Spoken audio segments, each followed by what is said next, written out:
ಕರೆಕ್ಟಾಗಿ ಇದೆ ಸರ್. ಈಗ ಮೀಡಿಯಾ ಚಾನಲ್ಸ್ನೆಲ್ಲ ಬೈತಾರೆ, ದರ್ಶನ್ದೇ ತೋರಿಸ್ತಾ ಇರ್ತೀರಾ, ಇಲ್ಲಿ ಇನ್ನೊಂದೇನೋ ನೆಗೆಟಿವ್ ತೋರಿಸ್ತಾ ಇರ್ತೀರಾ ಅಂತ. ನೆಗೆಟಿವ್ ತೋರಿಸಿದಾಗ ಲಕ್ಷಗಳ ಗಟ್ಟಲೆ ವ್ಯೂಸ್ ಆಗುತ್ತೆ. ಪಾಸಿಟಿವ್ ಯಾವ್ದಾದ್ರು ರೈತರ ಬಗ್ಗೆ ತೋರಿಸಿದ್ರೆ, ಇನ್ನೊಂದೇನೋ ತೋರಿಸಿದ್ರೆ ವ್ಯೂಸ್ ಆಗಲ್ಲ. ಏನ್ ಮಾಡ್ತೀರಾ ಅದಕ್ಕೆ? ಅಲ್ಲ ಅಲ್ಲ, ತಪ್ಪು ನಿಮ್ದಲ್ಲ.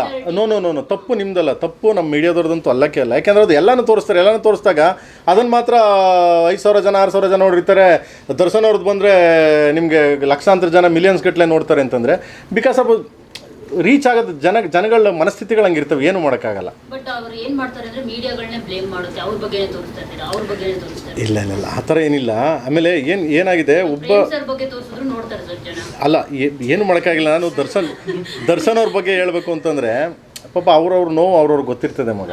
ಸೊ ಅವ್ರ ನೋವು ಗೊತ್ತಿರ್ತದೆ. ಏನಕ್ಕೆ ಅಂದರೆ ಕೆಲವ್ರು ಇರ್ತಾರೆ, ಕೆಲವು ಕ್ಯಾರೆಕ್ಟರ್ಸ್ಗಳು, ಕೆಲವು ಸೇಡಿಸ್ ಕ್ಯಾರೆಕ್ಟರ್ಸ್ಗಳೆಲ್ಲ ಇರ್ತವೆ. ಅವ್ರಿಗೂ ಖುಷಿ. ಒಬ್ಬನ ನೋವು ಒಳಗಡೆ ದರ್ಶನ್ ಎಷ್ಟು ನೋವು ಪಟ್ಟಿರ್ತಾರೆ, ದರ್ಶನ್ ಏನು ಪ್ರಾಬ್ಲಮ್ ಆಗಿತ್ತು ಅದೆಲ್ಲ ಯಾರಿಗೂ ಗೊತ್ತಿರಲ್ಲ. ಸೊ ಅವ್ರಿಗೆ ಓದ್ನ ಒಳಗಡೆ ಕೂತವನ ಒಳಗಡೆ ಅವ್ನು ಸಿಕ್ಕಲಿಲ್ವಾ, ಇದು ಕೆಲವರು ಮನಸ್ಥಿತಿಗಳು ಏನು ಮಾಡೋಕ್ಕಾಗಲ್ಲ. ಅಂಥವ್ರು ನಾವು ಚೇಂಜು ಮಾಡೋಕ್ಕಾಗಲ್ಲ ಅಲ್ವಾ. ಅದನ್ನು ಚೇಂಜ್ ಮಾಡಬೇಕು ಅಂತಂದರೆ ಸೊ ದೇವರೇ ನಾವು ಏನು ಮಾಡೋಕ್ಕಲ್ಲ, ನೀವು ಏನು ಮಾಡೋಕ್ಕಾಗಲ್ಲ ಅಲ್ವಾ.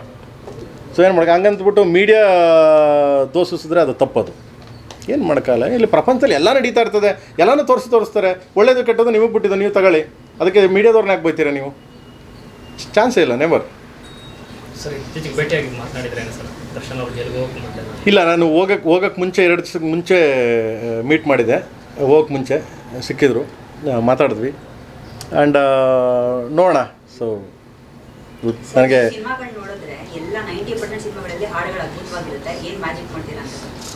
ಹಂಗೇನಿಲ್ಲಮ್ಮ, ಸಂಗೀತ ಮ್ಯೂಸಿಕ್ ಡೈರೆಕ್ಟರ್ಸ್ ನನಗೆ ಇಂಪಾರ್ಟೆಂಟೇ. SS TV ಸಿನಿಮಾ ಜಗತ್ತಿನ ಕ್ಷಣ ಕ್ಷಣದ ಸುದ್ದಿಯೊಂದಿಗೆ.